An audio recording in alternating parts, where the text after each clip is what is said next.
Okay, hello everyone. So ngayon, konting kwento muna sa asawa ko nung nandun siya sa Jeddah, Saudi Arabia nung nagsasama kami.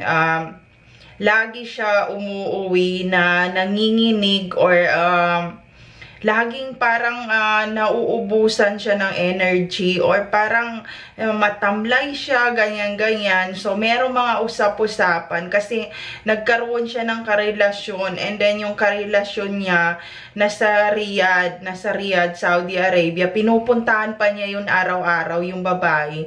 Tapos nagkaroon sila ng anak. Yung kanyang naging anak doon, hindi sa sperm ng asawa ko, nagsusurrogate siya sa puki niya, tapos sasabihin niya sa asawa ko na ang nakabuntis sa kanya ay ang asawa ko, hanggang umabot na sila ng 100 na anak sa Riyadh. And madamot si ate girl, madamot siya.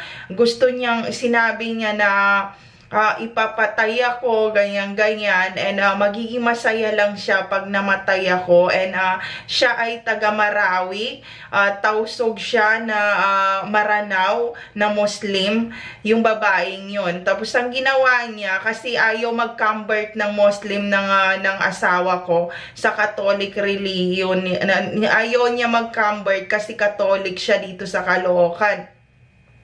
Ang ginawa ni ate girl, itinali niya yung asawa ko sa mosque nila, sa masjid sa Riyadh, sa may abandon, at tinakot na kung hindi magka-convert ng Muslim, papatayin niya kami, si Hiro, si Gabi at ako, at papahirapan.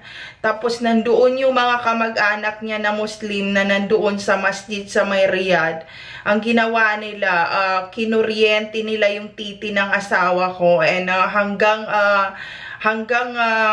ang nangyari ay dumugo yung titi. Tapos pagkatapos nun, hinubaran nila, and nakita siya ng mga Pakistan, ng mga Bangladesh, naawa sila sa kalagayan ng asawa ko, and hindi pa yun, itinapon pa nila doon sa Riyadh talaga para mamalimos sa kalsada. And